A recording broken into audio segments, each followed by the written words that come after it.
everyone, welcome or welcome back to my YouTube channel. This is तेजस्वी राजपूत। तो क्या आप लोगों के साथ भी ऐसा हुआ है कि कई बार सामने वाला पर्सन हमारी इतनी ज्यादा हेल्प कर देता है कि थैंक यू वर्ड हमारी फीलिंग्स को एक्सप्रेस करने के लिए इनफ नहीं रहता।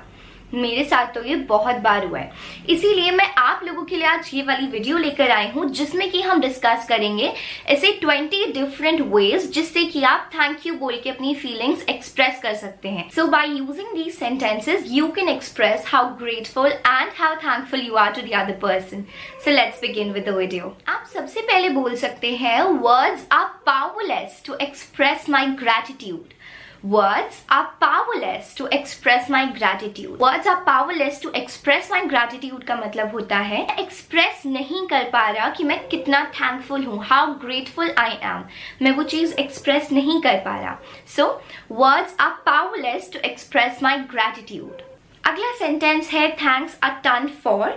इसके आगे आप कुछ भी लगा सकते हैं, जो भी चीज में उन्होंने आपकी हेल्प करी है वो आप यहाँ पे लगा सकते हैं। फॉर एग्जाम्पल आप सिर्फ ये बोलना चाहते हैं कि धन्यवाद मुझे हेल्प करने के लिए, तो आप बोल सकते हैं thanks a ton for helping out.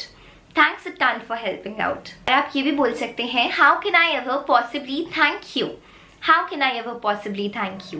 इसका मतलब ये है कि मुझे समझ नहीं आ रहा कि मैं आपका शुक्रिया कैसे अदा करूं। Can I also say that's so kind of you? मतलब ये आपकी kindness है, आप बहुत ज्यादा kind हैं। That's so kind of you. Can't thank you enough. I can't thank you enough. इसका मतलब ये है कि मैं जितनी बार भी आपको थैंक यू बोलूं उतना ही कम है। I don't know how to thank you. मुझे समझ नहीं आ रहा कि मैं आपको थैंक यू कैसे बोलूं। किसी भी पर्सन ने आपकी बहुत ज्यादा हेल्प करी है तो आप क्या बोल सकते हैं, I don't know how to thank you. मुझे समझ नहीं आ रहा कि मैं तुम्हें थैंक यू कैसे बोलूं। You can also say I appreciate it more than you will ever know. इसका मतलब ये है कि जितना आपको पता है मैं उससे कई ज्यादा थैंकफुल हूँ, आपने मेरी इतनी बड़ी हेल्प करी है। I appreciate it more than you will ever know. I owe you one. I owe you one. I owe you one का मतलब है मैं आपका आभारी हूँ। You can also say I'm in a debt. I'm in a debt. इसको आप डेब्ट नहीं पढ़ेंगे, you will pronounce this as debt क्योंकि यहाँ पे जो B है that is silent, so you will pronounce this as debt. I'm in a debt. इसका मतलब ये है कि आपका जो ऋण है, आपका जो कर्ज है वो मेरे ऊपर है ना। तो ये एक तरीका है थैंक यू बोलने का। I'm grateful for your assistance. I am grateful for your assistance. इसका मतलब ये है कि आपने जो भी मेरी हेल्प करी, I am grateful for that. मैं आपका आभारी हूँ आपकी मदद के लिए। I thank you most warmly. I thank you most warmly. इसका मतलब होता है कि मैं तहे दिल से आपका शुक्रिया अदा करता हूँ। I thank you most warmly. Please accept my endless gratitude. Please accept my endless gratitude. इसका मतलब ये है कि मेरी कभी ना खत्म होने वाली थैंक यू को प्लीज एक्सेप्ट करो। मतलब भी आपने मुझे जिस भी चीज में आज हेल्प करी है वो मैं कभी नहीं भूलूंगी। So please accept my endless gratitude. I will forever be grateful. मैं आपकी इस हेल्प के लिए हमेशा थैंकफुल रहूंगा। I will forever be grateful. I'll forever be grateful. अगर कोई आपकी बहुत ज्यादा हेल्प कर देता है और आपका मन करता है कि यार I really want to help him or her back, तो आप क्या बोल सकते हैं, I hope that one day I can repay the favor. I hope that one day I can repay the favor. मतलब आशा है कि एक दिन मैं तुम्हारी हेल्प रिटर्न में कर पाऊंगा, फिर आशा है कि एक दिन मैं ये एहसान चुका पाऊंगा। So I hope that one day I can repay the favor. You can also say you are too generous.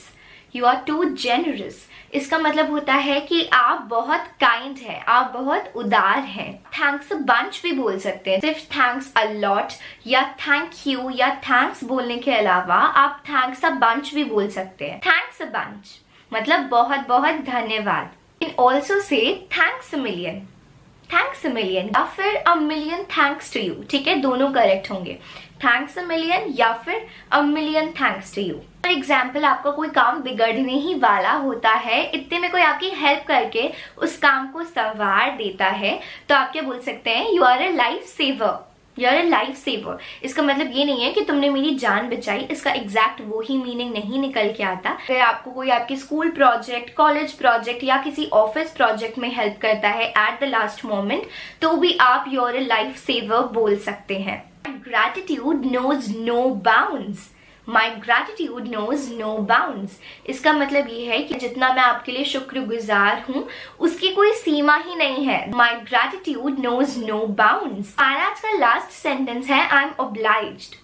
I am obliged ये आप फॉर्मल इंग्लिश में ही यूज करते हैं। इनफॉर्मली क्योंकि आप अपने फ्रेंड्स के साथ of course I am obliged का यूज नहीं करेंगे, तो आप क्या बोल सकते हैं, I am obliged. For example आप कोई भी लेटर लिख रहे हैं, उसके एंड में आप आई एम ऑब्लाइज्ड लिख सकते हैं। या फिर अगर आप किसी डॉक्टर से मीट कर रहे हैं और उन्होंने आपको बहुत अच्छी एडवाइस दी है किसी भी टॉपिक के बारे में, तो भी आप आई एम ऑब्लाइज्ड बोल सकते हैं। बेसिकली हर फॉर्मल जगह पे जहाँ पे आप लोगों के साथ उतना फेमिलियर नहीं है, या फिर कोई आपसे थोड़ी बड़ी पोस्ट पे है, आपसे एज में थोड़ा बड़ा है, तो वहां पर आप फॉर्मल इंग्लिश का यूज करते हैं। तो आप क्या बोल सकते हैं, आई एम ऑब्लाइज्ड।